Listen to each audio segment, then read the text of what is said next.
Greetings, everybody. Welcome to the SIGA Youth Council's roundtable discussion on youth protection with a particular focus on safeguarding in sport. Safeguarding is not just a policy, it is a promise and a commitment. And by that, we believe that safeguarding is a promise that every young athlete, coach, and volunteer, and even emerging professionals are safe, protected, and respected in every space where sport happens. Our recent research as the Youth Council has showed us that nearly half of our youth that participated in that research have personally witnessed or experienced integrity violations, from harassment to discrimination to abuse. These are not isolated incidences. They are systematic failures. And today we gather some young minds and experienced individuals to speak honestly about these issues and identify the gaps so that we can begin to shape a concrete solution for sporting organizations to adopt globally. Thank you very much to Taylor Green, who is a former Sports Integrity Global Alliance Youth Council chairperson, for joining us. Taylor, before I continue any further, I'm just going to give you a few minutes just to give a brief introduction about yourself and the work that you now are involved with. Thank you so much, Lakaya. It's wonderful to see you. And Donovan, it's wonderful to meet you. So I'm Taylor. I'm joining you all from Florida. I grew up in a college town where sports are such a big deal in our community. So I'm a product of the positive impact sports can have on a community. Growing up, I was an amateur skater, and I often was the only person who looked like me in the rink. And so those experiences, with that experience, I can identify with the sometimes unintended isolating impacts of sport if we don't design initiatives with intention. And so I think the confluence of those experiences kind of drove me, whether subconsciously or consciously, to pursue a sport where everyone feels seen and heard and affirmed. So I got my bachelor's and master's degrees in sport management and have spent most of my career working to shape intersectional initiatives to make sport more inclusive and accessible. So that led me to the great work that I've done with SIGA, with the Youth Council, where I had the pleasure of serving with Lakaya, and to my current work today, serving as Director of Digital Marketing, as well as a member of the Board of Directors for Black Girl Hockey Club, where we work to inspire and sustain passion for the sport of ice hockey within Black communities, specifically for Black women and girls. So looking forward to a lovely discussion today.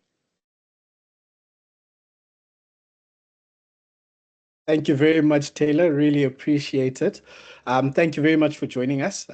We look forward to this discussion. And yeah, before we continue any further, I did say we've got some experienced people.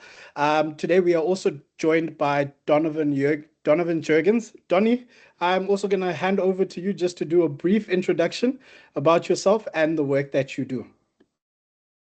Hi, Likai. Hi, Taylor. Good to meet you too. And greetings to the entire SIGA family out there that gets to see our short conversation. Yeah, my name is Donnie Jurgens, Donovan for full, but most people know me as Donnie. I'm currently an adjunct lecturer at the University of Cape Town, working primarily on the postgraduate diploma in sports management. I have been involved with sport as a player, administrator, manager for all my life, really. And then also, after teaching for 10 years, I embarked on various careers in sports management, from sports science to an NGO, dealing with volunteers, etc. So in the recent years, I've done a lot of work around safeguarding, policy development. I was the president of Gymnastics South Africa and drove the implementation of policy there, and also do a lot of training in safeguarding and a little bit of lecturing. So looking forward to sharing the little I know with the SIGA family. That's me in a nutshell. Thank you very much, Donnie. I really appreciate it. So, guys, as you have heard from our panelists, we've got a mixture of young people with the experience of Donnie joining us, where we'll just dive a little bit more into this discussion of safeguarding. And just to give a background, The Youth Council, as you would have seen a bit earlier on, has now released the research that we have conducted into the youth perspectives on sports integrity.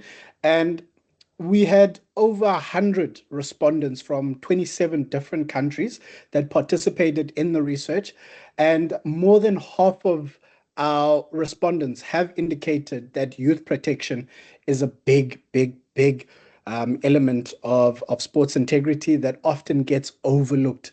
So today we are diving a bit deeper into that, and we will start to kind of unpack this whole conversation of sports of safeguarding, especially in a sport environment, but also start to look in terms of solutions. Because as a youth council, we are not just talkers; we move, we bring about solutions as young people.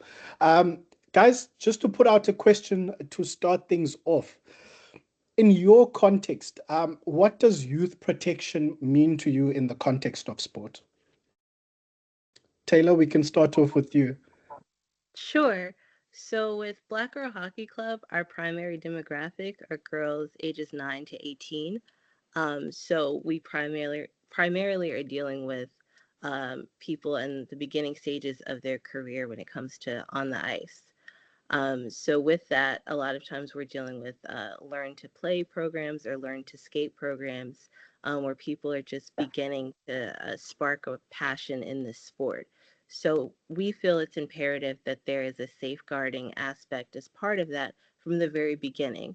So that way we're not letting longer problems related to safeguarding fester throughout a player's life and career, whereas we can start from the very beginning, establishing a culture of welcome, establishing a culture where there are accountability measures if there are incidents of safeguarding malpractice, and where we can collaborate with other organizations that work with young girls, and share best practices on how to create a culture of welcome, and a culture where people feel safe to be themselves, safe to play and experience joy, but also safe to speak out and know the proper procedures and what to do if something does happen, and how best we can learn from those mistakes and not make them again. So having a culture of accountability and a culture of welcome and balancing those two things. And I'm sure that that's not specific to hockey, and I would love to hear about ways in which we can incorporate those measures in other sports as well. Mikhail, Amazing. Yep, Donnie, over to you. Yes. from my perspective, protecting youth or safeguarding for youth sport is all about proactively and deliberately, and I really want to stress those words, creating an environment where everybody participating is free from any forms of harm. And when I say everybody, very often in my experience, people think safeguarding is a witch hunt against coaches. It's not just about changing coaches' behavior or coaching practice. It impacts on everybody that's involved with sport, and creating, as I said, deliberately and proactively, making the effort to create this positive environment, the welcoming environment that Taylor spoke about. It goes further than that, and it's going to bring me maybe to questions you're going to ask later. But there are many aspects which young people need to get involved with, and I hope SIGA can define a role for itself. It's also about looking back in time and trying to address even historical incidents of harm. So you find now that young people, and you spoke about the 18 to 35-year group, they may have experienced permanent harm at the age of 8 or 9. When a coach literally, and I've heard so many stories, even amongst our students, of a coach literally driving a child out of sport and causing permanent damage. And now the young person is in SIGA, is 18, 25, 30 years old, and nothing has been done to address even that historical harm. So there's a lot of aspects. I don't want to talk today about things that the young people can read up. I want to talk about where I think some of the gaps are and some of the roles that young people must play as a matter of urgency. So let me stop there for a while because when you get me going, you know I can't stop easily.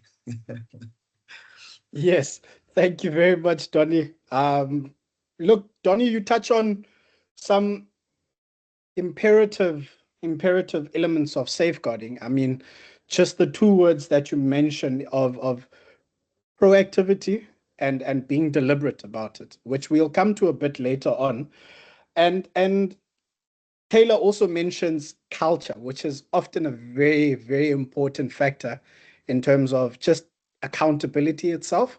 If even if we're stepping away from safeguarding and youth protection, just for you to have an organization where governance is top notch, where people are accountable, people are transparent, that often comes with culture. So integrity and youth protection and safeguarding can never be there when the culture of it is not there. So we'll touch a bit more on those.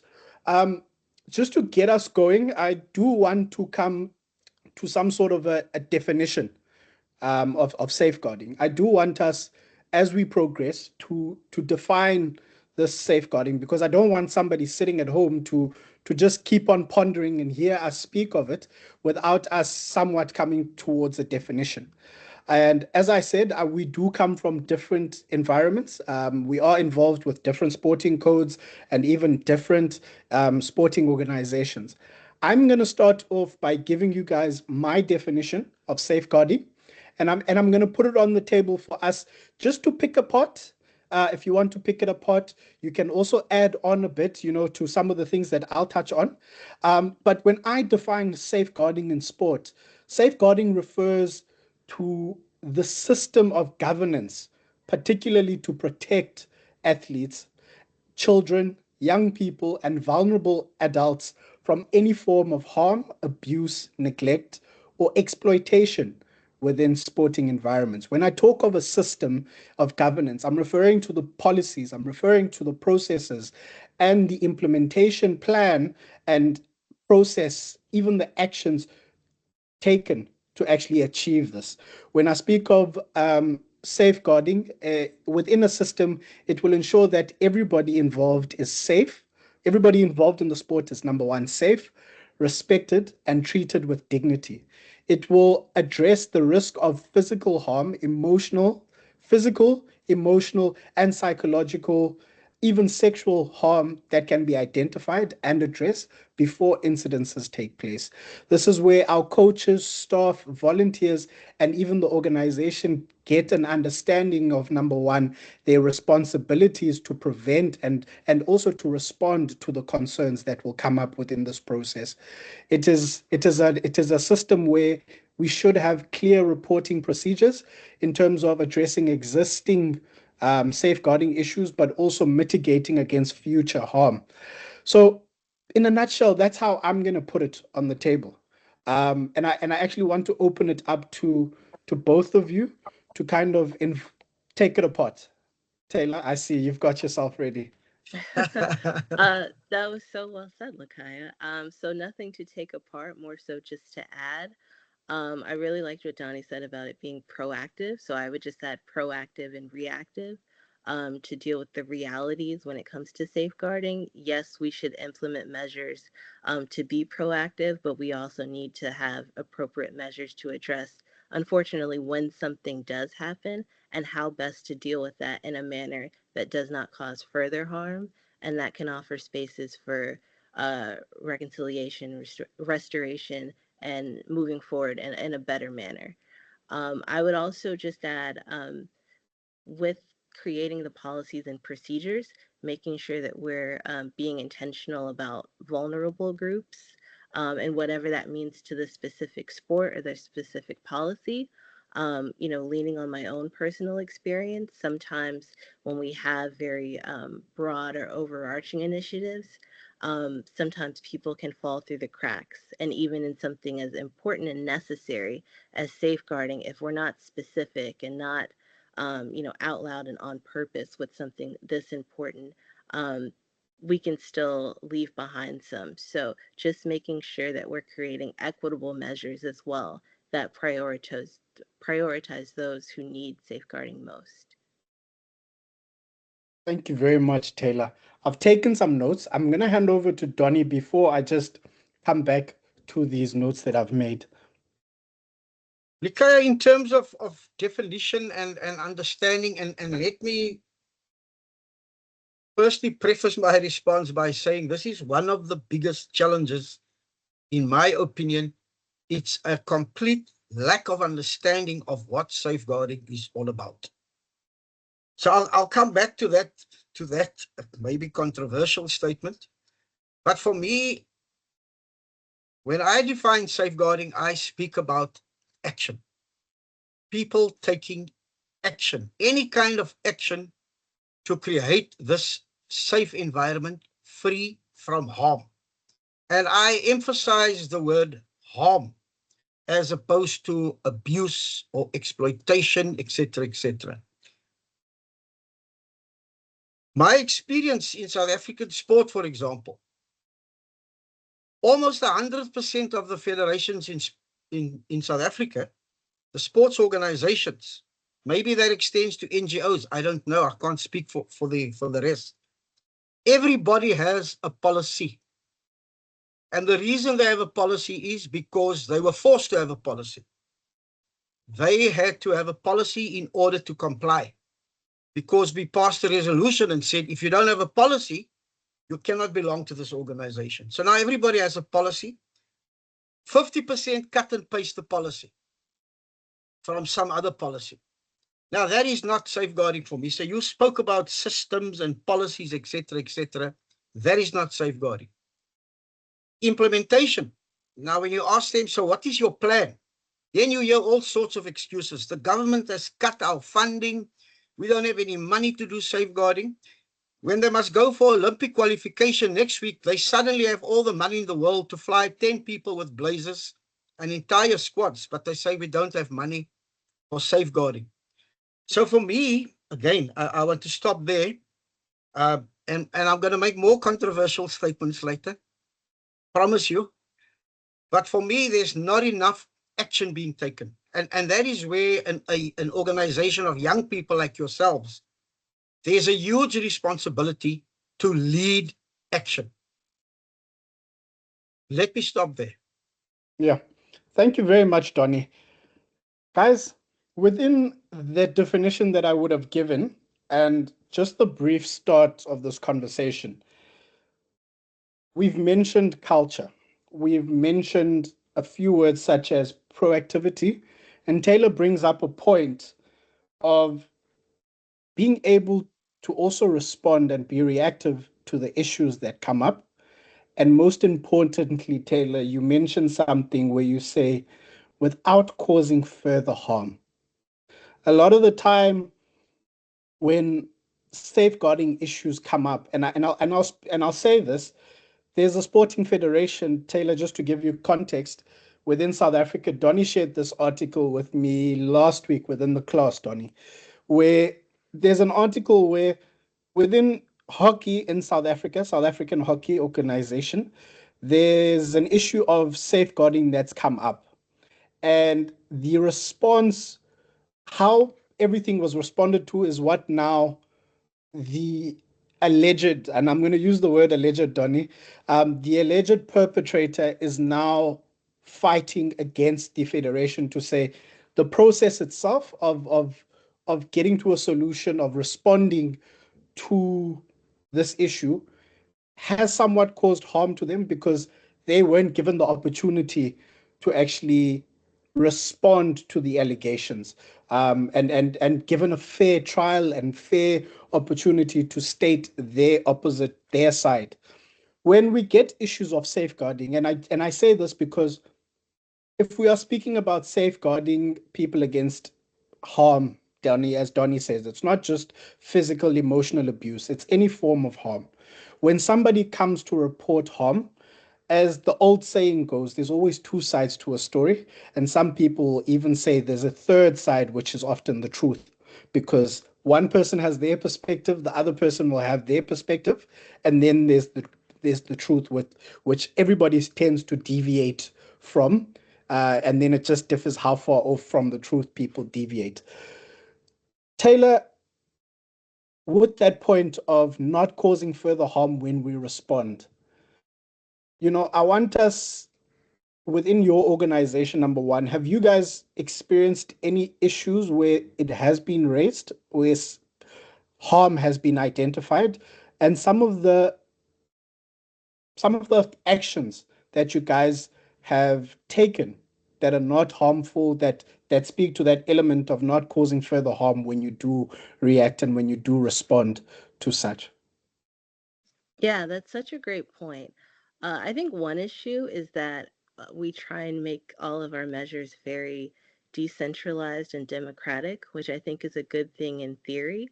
But sometimes in practice, that leads for us having a very confused or very, abstract version of safeguarding, for example. So, one thing that I hope that people get out of this discussion is having a more concrete idea of what safeguarding is and how we can apply it going forward. And I think that's a great way to start with harm mitigation right then and there. But I'll give an example. In hockey culture, there is kind of a culture that people who maybe for race or gender or different identities are not always welcome if you don't always fit the norm of what people envision of an ice hockey player. And sometimes, in order to excel in your hockey career, you have to take up residence at a boarding school or a private school, which are very elite, isolated institutions. And so sometimes there's a culture within there of just how things have always been, and there's not always a welcoming culture to people who may be new to hockey. And so, one thing that we did to address that was host a webinar with prospective players and their families, but we also hosted a webinar with institutions as well because we deemed it a two-pronged issue. One, we wanted to equip families and players with the skills to know just the social capital and the know how in terms of how to navigate these organizations. But we also wanted to make it abundantly clear to these institutions that if you want to have new talent, if you want to excel as an institution as well, you need to put forth measures before players get to your front door that are welcoming, that are affirming, that show that you have an understanding that we have to change, that we cannot keep doing the same things as usual. And so we wanted to make sure that it was diversity with inclusion and not just one or the other. And so that's a part of safeguarding too. We often talk about the physical, the emotional, the verbal abuse or harm, but there is a cultural aspect too. Sometimes it's things left unsaid. Sometimes it's, oh, that's just the way things have been. Or, oh, we'll make a report and then we don't do anything with it. And so we wanted to have a double pronged approach that both kind of challenged players and institutions to do their part and collectively fostering better solutions and a more welcoming environment. And I'm really happy to say that one of the players who watched our webinar developed a rapport with one of the coaches who was part of it. And now that's like her top school and she's doing amazing. So, just an example of both looking at the individual and the organizational needs and how to address both.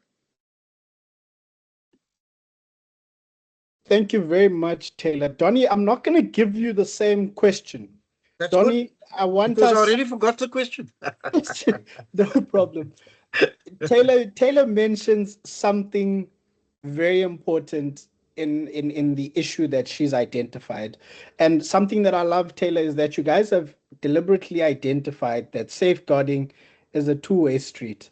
It can't just be us educating the athletes and the players and the people, but also we need to speak to the institution because, like you say, there tends to be this element and the statement that says, but we've always done it like that. It's always been like that. We can't change. People do tend to resist, not only to safeguarding, but to many other things using that statement of we've always done it like this.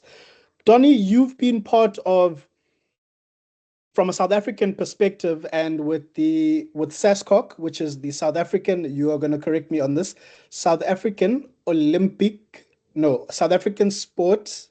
I'm gonna butcher it, Donny. South I'm gonna African ask Sports, South African Sports sports Confederation confederation. and Paralympic Committee. Although the Yes, Paralympic side isn't reflected in the acronym yet, it yes, now includes the Paralympic uh, component as well. oh, Yeah. yes. So, Donny, you've been a part of the board at SASCOC, as within your position as the president of Gymnastics South Africa, and you were part of the group that led this discussion of guys as an institution. SASCOC needs to put down the statement to say we cannot have any federation not have this policy. I want to ask you what drove that particular stance for the Olympic Federation that we have as a country to take that statement to say no federation is going to operate without having had any safeguarding policies. What led us to that point? Yeah, look, the issue of safeguarding and preventing harm and dealing with incidents of abuse has been an international phenomenon for many years. And in gymnastics, of which I was the president, the famous Larry Nassar case from the States, um, really put the safeguarding high up on everybody's agenda. And I must be honest with you, even in gymnastics, we were not taking this very seriously. And then there was quite an important conference held in Johannesburg, and we sent a strong delegation there, and we came out of that kind of conference engaging with these issues in a real way, that we as a sporting fraternity in South Africa, we need to do much more when we understood this better. So that in a way, we then brought that as an agenda item to SASCOC. We put this resolution on the table. We got support for this resolution. It took us about 2 years, you won't believe this, to get all the federations to, at the very least, adopt a policy. So I think the other thing that helped is that the international federations also took this seriously. So it wasn't only pressure from your South African organization, so let's take gymnastics, but the International Gymnastics Federation and all the other international federations, FIFA, etc., also started putting in place programs to address this issue of safeguarding. But the gaps which I alluded to, but I'll speak just further about that, the gaps are huge. If I could ask you to ponder for a moment, where do you think most harm takes place? And what is the most common forms of harm? It's not sexual abuse. Sexual abuse, sexual harassment gets the headlines.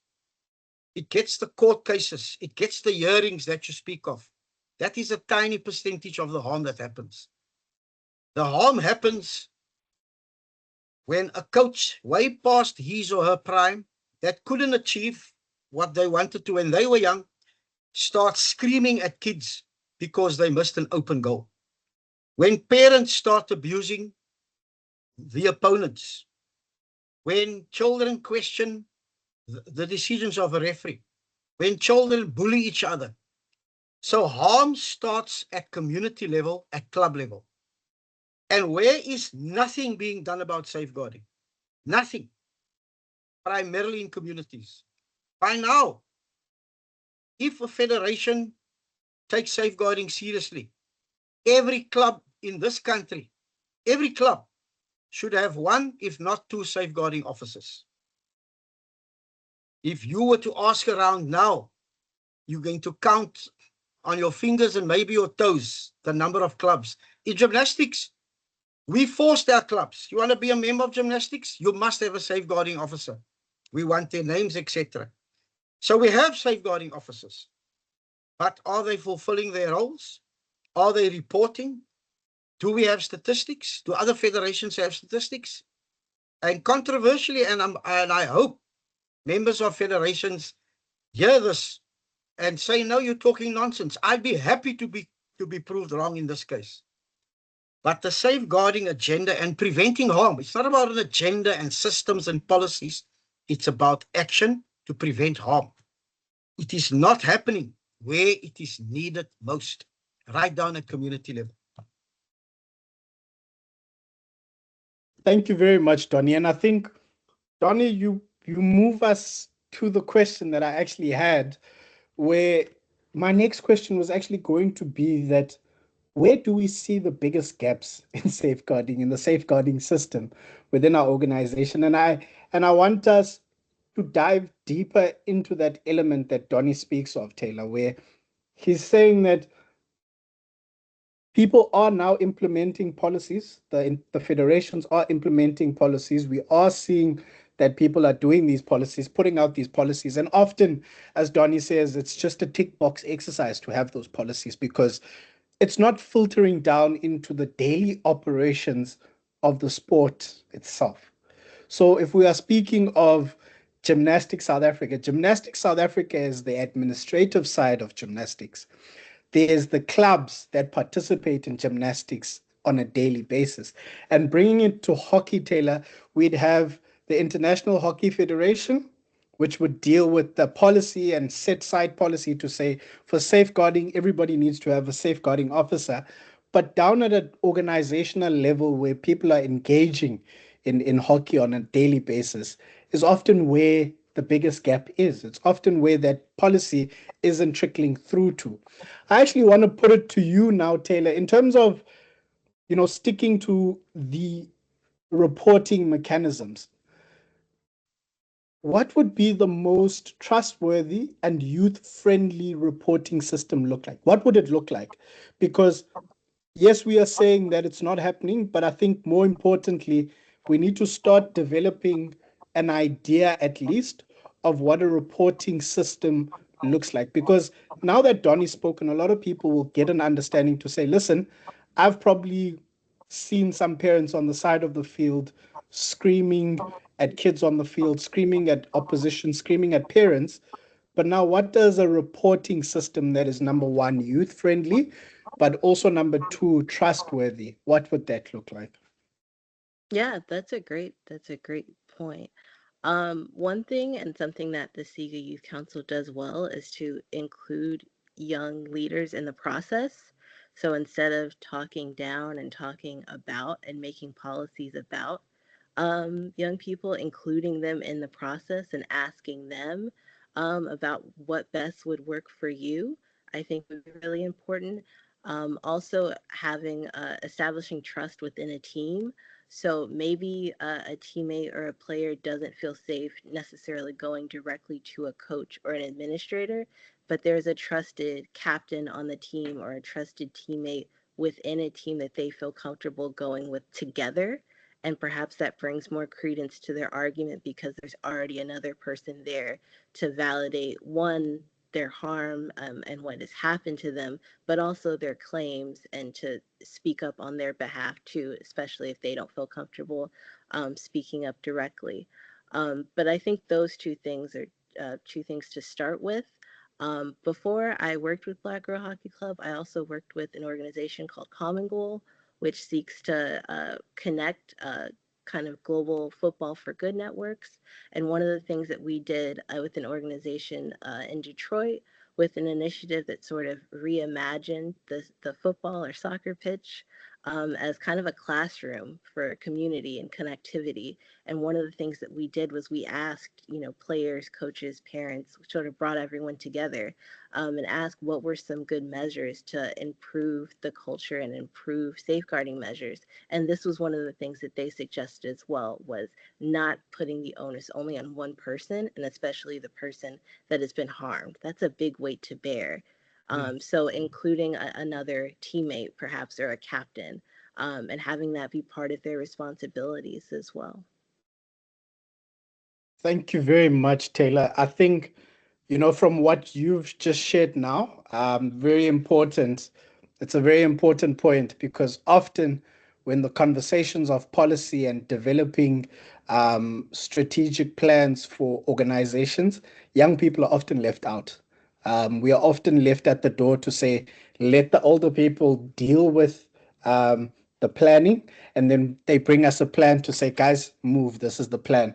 But the way that you put it, to say young people need to be part of that conversation, especially now if we're going to talk about safeguarding, because as you say, it's not always easy for the victim to be the one to come forward. However, the victim is hardly ever isolated. There are people around, there are people who are aware of the incidences. Donnie, just throwing the question, same question towards your side. Um, when we speak of developing a reporting pathway, I think this is the first step in terms of dealing with with safeguarding issues. We often require those to be reported, and like you've mentioned, at the organizational level, it's normally a challenge to have these safeguarding measures in place. But in terms of a reporting pathway, what would a trustworthy and youth-friendly reporting pathway look like? Yes. So firstly, I want to align completely with what Taylor said, and I really need to emphasize the kind of things that Taylor is speaking about. So in my perspective, I'm going to disagree with you slightly and say that reporting is not the most important step. The most important step is creating the culture that Taylor speaks about. So maybe it's semantics, but reporting is almost suggests to me in some kind of formal process. I've experienced harm. Now I need to report this to somebody, and somebody needs to do something about it. So that's an important aspect. But just feeling uncomfortable. I feel uncomfortable with the fact that the coach always selects his sister's son first. I'm just making a silly example. I feel uncomfortable with being called a certain name. I feel uncomfortable about overtrading. I know that there's somebody that I trust. Doesn't have to be somebody with a title, and I don't want to repeat what Taylor said, but I know as a player that this club, this organization I belong to, this program I belong to, this program takes creating a safe environment for me seriously. So that is where it starts. The other issue that I haven't touched on yet, and it begins to answer your question as well. If I didn't have a proper breakfast at home this morning because my father is unemployed, is that the concern of the organization? Is harm that happens at my home, is that the organization's concern? If my stepfather is an alcoholic and he screams and shouts and beats us, does the club or the organization need to know about it? Is the club taking any steps to find that out? So the issue around harm, the issue around duty of care extends to all parts of the human being. And most organizations that I've experienced, and I mustn't be so arrogant to say everybody, let's talk about my experiences. They do little or no work around duty of care, which extends to what happens in the community, etc. So I like to make this example. There's in all probability an Olympic pole vault gold medalist that could beat Armand Duplantis that has never touched a pole vault pole because there's gangsters in their community and they can't even get to the playing field. Now that is part of the safeguarding agenda. So when we speak about action, and I like to draw the triangle when I do training, we must start with behavior that we can impact on, that we can change, habits that we can inculcate, identify champions in people, and this is where I totally align young people. If I'm a safeguarding officer, nobody's coming to speak to me. I'm 64. I'm in the departures lounge. I'm waiting for the airplane to arrive to take me away. So I have a role to play, and as older people, we have a role to play, the kind of role I'm trying to play now, and training and mentoring, etc. But youth-led initiatives and doing these kinds of things, not necessarily sitting on disciplinary panels and reporting and all of that, that comes later. But just really, really doing a lot of work around awareness, around educating, around developing champions, identifying, I said communication already. That is really where it starts. The more you do about that, which you can control, the less there'll be a need for disciplinary hearings and reports that must be filed and national panels and the press and TV and court cases. When something gets to court, you lost. I get a good lawyer. I get off on a technicality. And you made the point earlier. It's he said, she said. He said, she said. So the work must be done on the ground. And I'm totally behind Taylor. We need youth-led initiatives. I think, thank you very much, Donny. I think from taking both of your responses, and I'm taking Donny's first, because he does challenge the point that I made that reporting is the first step. Donny says no, the culture is the first step. Culture, which we touched upon first. Taylor mentioned accountability being part of that culture. But now Donny brings up the conversation of commitment to resolving these issues before they even become issues, commitment to addressing these gaps before an issue arises is often the first step. And with that being said, Donny mentions the conversation of duty of care, that the individuals that come to our organization and participate within our sport are individuals outside of the sporting environment that we bring them into. Before the child or the individual comes to my practice, to my organization, they are coming from an external environment, which is often their home, which is their community, where there are some issues and dangers that they face there. And as a sporting organization that takes care of these people, it is also our duty to care for these individuals outside of the sporting environment to ensure that the person that we deal with is not just the individual here and now, but we are looking after them so that should anything happen outside of the bounds of our environment, they do still feel comfortable in terms of speaking to us as individuals at the organization.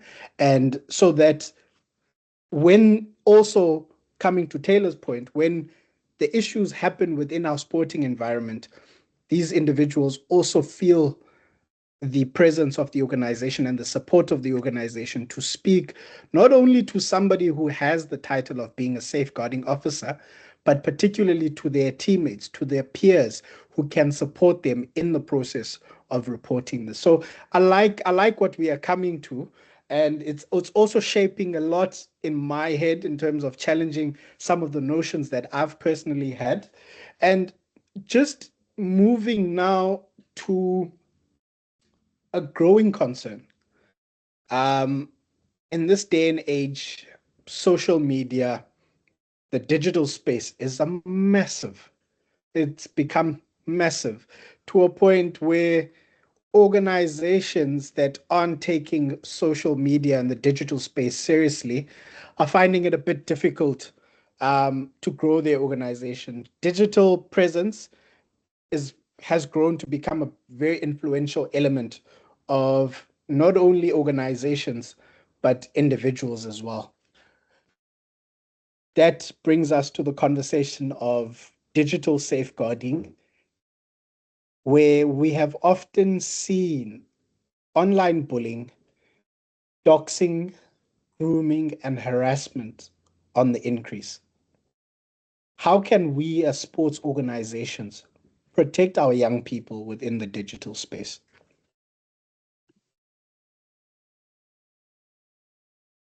Yeah, I just took a big sigh just because I feel like this is often where young people may be the most vulnerable and the least protected, and where there's the least amount of measures that an organization can do. Because I agree with Donnie, organizations do have a duty of care. And yeah, it just feels like the last frontier. There's so many measures that unfortunately we can't control. Um, I will say I had the opportunity to lead a workshop when it came to the role that not only players or organizations have, but also fans and spectators have in fostering a more welcome environment. And one of the things that we talked about were ways to mitigate harm online.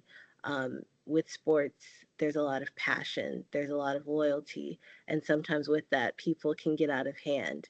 And I think it's really important to keep things in perspective and be mindful of what we say and what we do. And is this the behavior that we would exhibit if this person was in front of us? And a lot of times it's not. So sometimes people have a lot of courage in their keystrokes that they wouldn't have in person. So one of the things that we talked about was this idea of bystander culture, which is where if something happens or if someone is harmed, you see it and you're like, oh, that's terrible. Well, someone else will call the emergency. Someone else will do something, and you just kind of are a witness to it, but you're passive and not active. And so one of the things that we did or tried to do was sort of encourage that shift from being passive to active, and what are different ways to do that. So one would be lifting up and supporting someone. One would be spreading more positivity. One would be just having conversations about what people are following, what are they hearing, where did they get certain things from, just starting those conversations early. And then also just recognizing that this also is kind of an age divide. I'm old enough to where I'm not chronically online, and that I do remember a world where not everything was digital. But for Gen Z and Gen Alpha, they don't have that same impulse control. They were born in a different reality.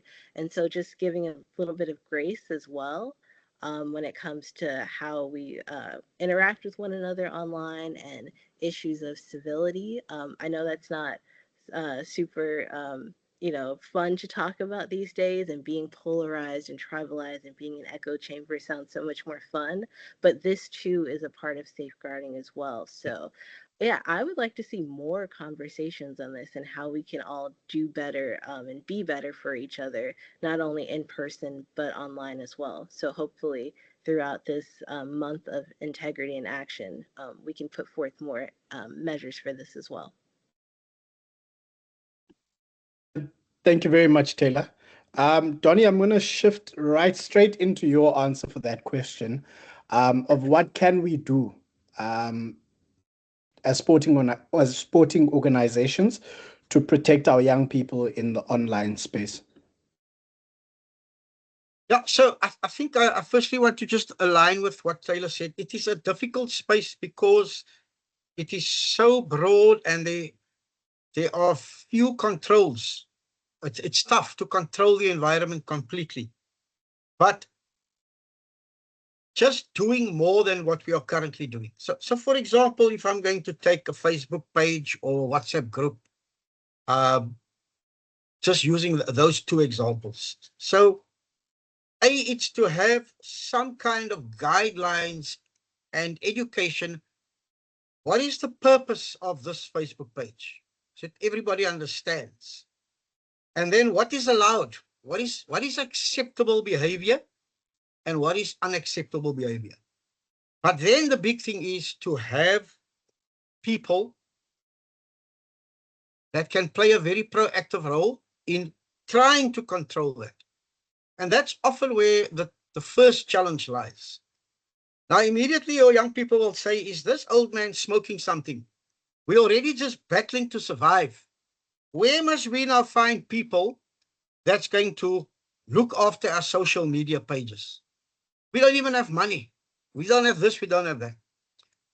So if your starting point is how can we find obstacles to prevent us from creating a safe space, as opposed to we want to create a culture, a culture and an environment that is free from harm. That's our starting point. Now, what do we need and how are we going to get there? Then you're going to find young people. I don't want, let's say Likaya, not a good player, never ever. I know him, he hasn't been a good sports person, but he's got the gift of the gab. He can facilitate conversations like he's facilitating here now. He loves the environment. And the reason why there are so many Likayas on ground level, they're not great players. They want to join the club. They know social media. They know the inside out of an iPhone and an Android phone. Within 2 minutes, they can be alerted that incorrect photo has been placed, and within 3 minutes, that photo is taken down and somebody has been blocked. When I need to block somebody, I phone one of my grandchildren. But I think you get the point that if we put in, we may not be able to eliminate 100%.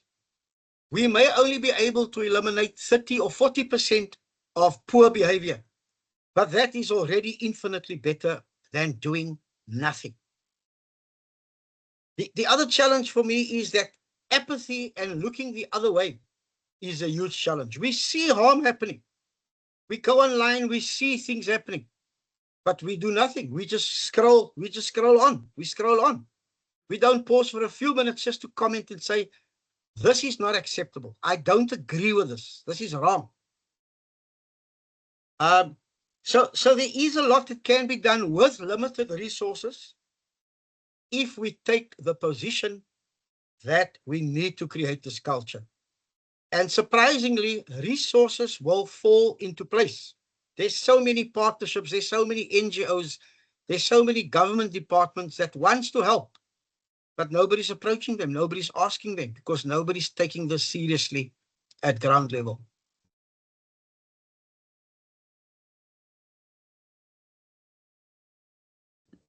Our host Thank is you. on mute. Yeah, sorry. I was talking there, but I still wasn't unmuted.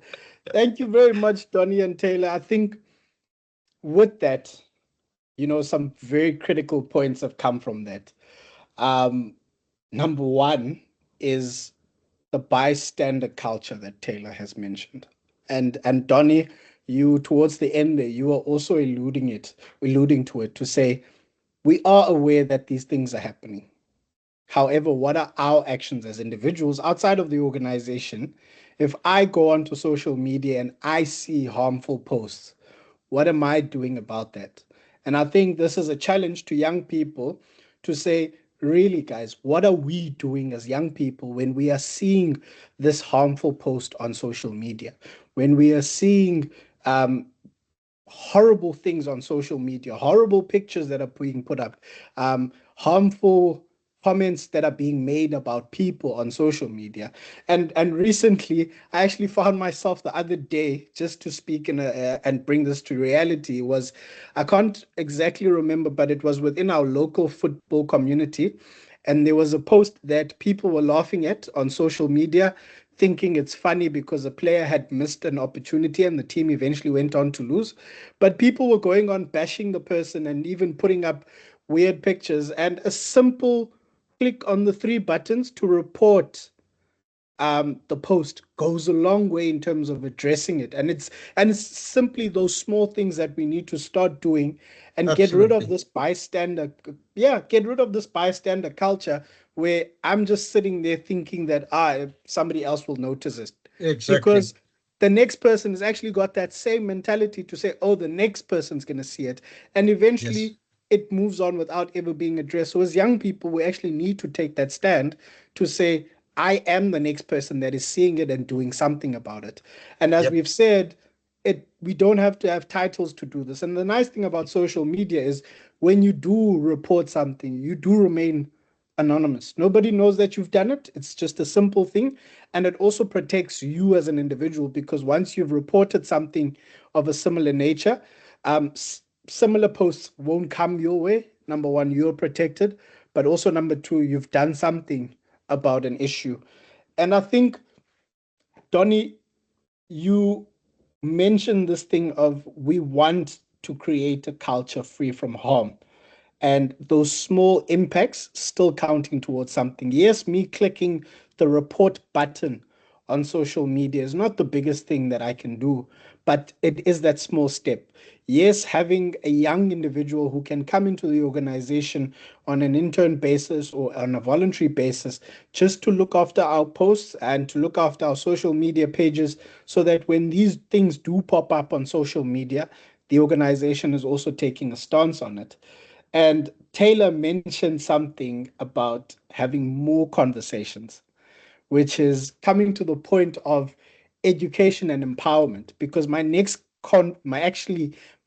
question to the both of you was going to say, what can we do to educate, number one, to educate people, but also to empower young people in terms of taking action towards addressing issues of safeguarding. I'd like to start surprisingly with the point that Taylor made. So what we can do, and this is what I tell my students all the time. The big thing you can do is to bring the right people into the right rooms and ask the right questions. In other words, get the conversations going. I mustn't come because I've done some training and tell people this is what I think your role should be. I can stimulate discussion, but young people need to come up with action plans based on their own passions, their own capacity, their own interests, etc. So if all I can play is a facilitative role and just make a few opening statements and say, young people, this is a challenge. Now, A, what do you think are the solutions? And then B, what are you going to do? So what needs to be done? So 4, 5, identify some things. We need to do better communication. Who loves communication? The 5 of you. Okay, you come up with a social media plan and you do this, you do that. And here's your timelines. You work at your timelines and what resources you need. I don't want to go into all the detail, but you get where I'm going. So you guys are going to be a kind of mechanism that young people can talk to. So what do you need? You need to be trained. You need to be trained in holistic development, psychosocial training, whatever. Right, that group. But you get where I'm going. So getting people to come up with action plans based on their own passions, their own resources. And before you know it, you've got a few workable solutions based on existing resources, totally realistic. And then we take it from there. So as a trainer and a consultant in this area, I'm tempted to say you need to have more training so that I can possibly get more work, but that's tongue in cheek. It's not about that. It's about just starting and getting the conversations going. And from that, working out roles and responsibilities and actions and a program. I love that. I would just add that I think the SIGA Youth Council is kind of leading the way on that. And I think having more initiatives that include young leaders from the beginning and not waiting until the end to ask for feedback, but asking for insights from the beginning in terms of how best to implement that goes a long way. I think young leaders have great ideas, have thoughts, have learned experiences. Are we willing to listen? Are we willing to implement? And are we willing to financially um, put forth the investment to implement those measures? I think that's the larger question that we really should reckon with. And I also think we should learn from mistakes. I think that's a good example of like a reactive measure. I don't mind giving a quick one. We collaborate with an organization that gives out hockey equipment. And so we wanted to put out a celebratory social media post to honor these incredible athletes who had earned free equipment. And I honestly thought it would just be a happy post, and I didn't think much of it. So thinking about the online culture, and to my mistake, I looked on afterwards, and there were a lot of really terrible comments about 10-year-olds, and it broke my heart.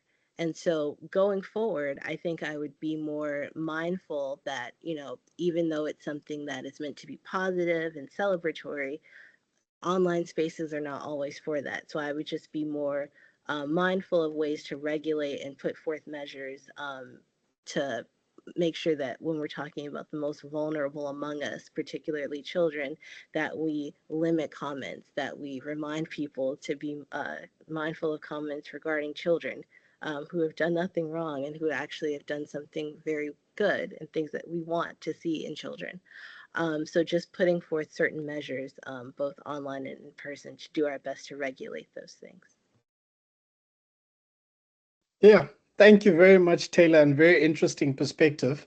I like your point of learning from our mistakes because very often Um, that's something we do tend to shy away from, because a lot of people, when it comes to their mistakes, they tend to sweep them under the floor because we want to put out this facade that we are always perfect and we're always in the right.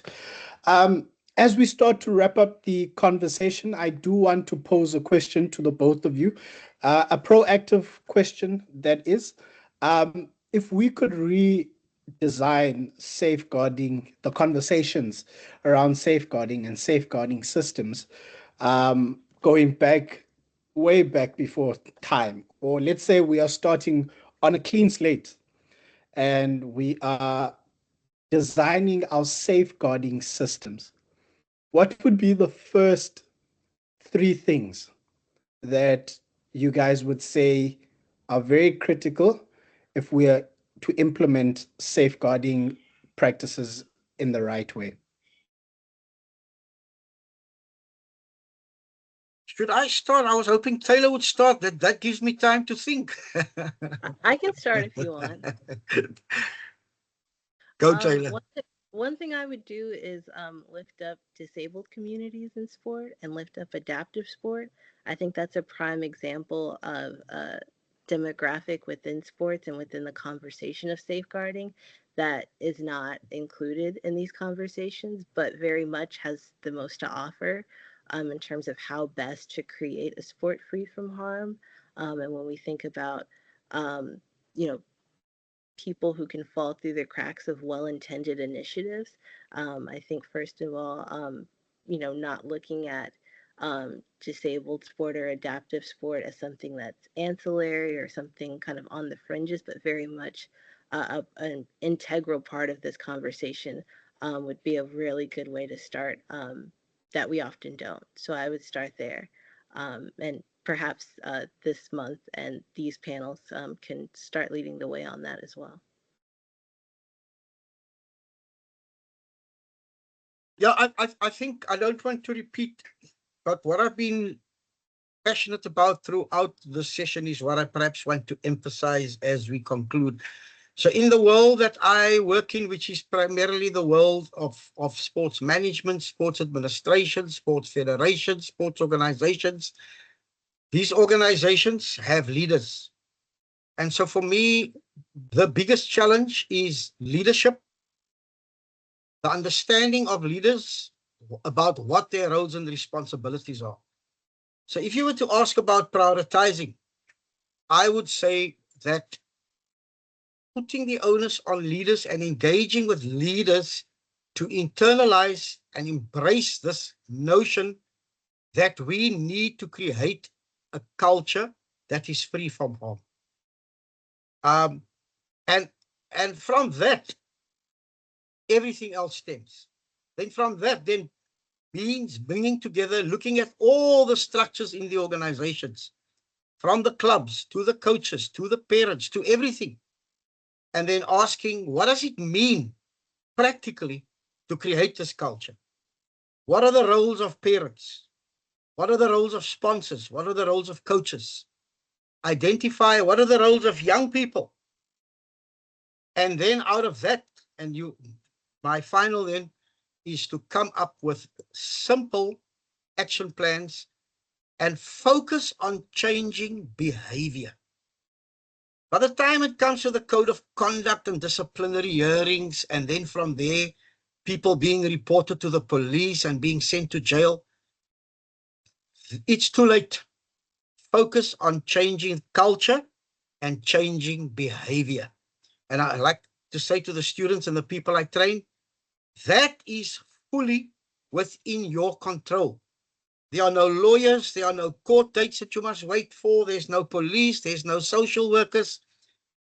This is happening in your community where you can engage in a open space. Parents can engage with each other. Young people can engage with each other. Children can engage with each other. And we spoke about giving young people a voice. Part of that must be giving children a voice. I think Likaya may remember, I don't know whether it was part of that program, where we took our students out to schools and we told students, part of what I'm evaluating you on is giving the children 8, 9, 10-year-olds a voice, which they did. The kind of ideas which 8, 9, 10-year-olds, the kind of words they used, the kind of ideas they had, was mind-blowing. So part of this is also about giving children a voice to freely express themselves, openly feel that they can speak about harm. What harm are they experiencing? Who's causing harm? And giving their own ideas about what can be done about it. So let me end with those few thoughts, Kaya. Thank you very much, Donnie and Taylor. Thank you very much for this honest conversation. It's not only honest, but it takes a lot of courage and leadership to actually have these conversations. As we've identified, it's conversations such as these that are very important in terms of addressing a lot of issues, not just safeguarding, but in general, to address a lot of the problems we have. Um, 90% of the time, we just need to start by having these conversations so that we can learn from each other's perspective, so that we can learn from each other, because in the different environments that we find ourselves in, often the solutions might be already being implemented on the far side, or the opposite side might be doing something which would address a smaller issue that I have, but that smaller issue allows me to actually focus on something else. So thank you guys for joining me in this Welcome. conversation. I do really appreciate it. And the future of sports depends on how we protect it and how well we as the young people stand up to protect it. Often people say the youth is the future, the youth are the leaders of tomorrow.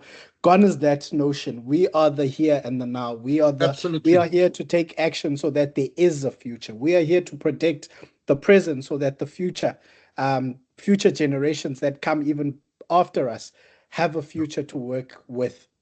And I do want to say that safeguarding is no longer an option. It cannot be something that we just simply react to, as we've alluded to in this conversation. It takes a lot of proactivity, and proactivity which requires a lot of leaders to really embrace the need for a cultural change. A lot of people need to embrace and need to come to a point that we want to create the culture and accountability element where everybody is free from harm, not just the players, as we've alluded to, but also coaches. It's a holistic thing that we need to look at, and it can no longer be a tick box exercise where people are just having policies in place so that they can be recognized by the international federation. It's something that needs to be embedded in the culture, the behaviors, the governance, and the daily systems that our federations and organizations deal with. As the SIGA Youth Council, we do commit, and I say this on behalf of 17 other young people that are very committed to carrying these insights that you have shared with us forward, and to ensure that SIGA does take leadership to the global sporting organizations and addressing a lot of the issues that come up with integrity, with youth protection being one of them, but also to go out to every space where young people can engage and have such conversations. Together, I believe we can build a stronger sporting ecosystem where everyone, not just young people, but all people feel safe, valued, and respected. Thank you very much for joining me You're welcome. and having this conversation. And I really do hope that going forward, a lot of young people, as we've said, will join in conversations. And maybe we don't even need to join conversations as young people, but to have our own conversation. As Donnie has said, we need to identify the right stakeholders, the right people with. And it's often this very same young people with some guidance from experts and older people just to be part of that conversation. Guys, thank you very much. You're welcome. And All we the best truly on this appreciate your journey. presence.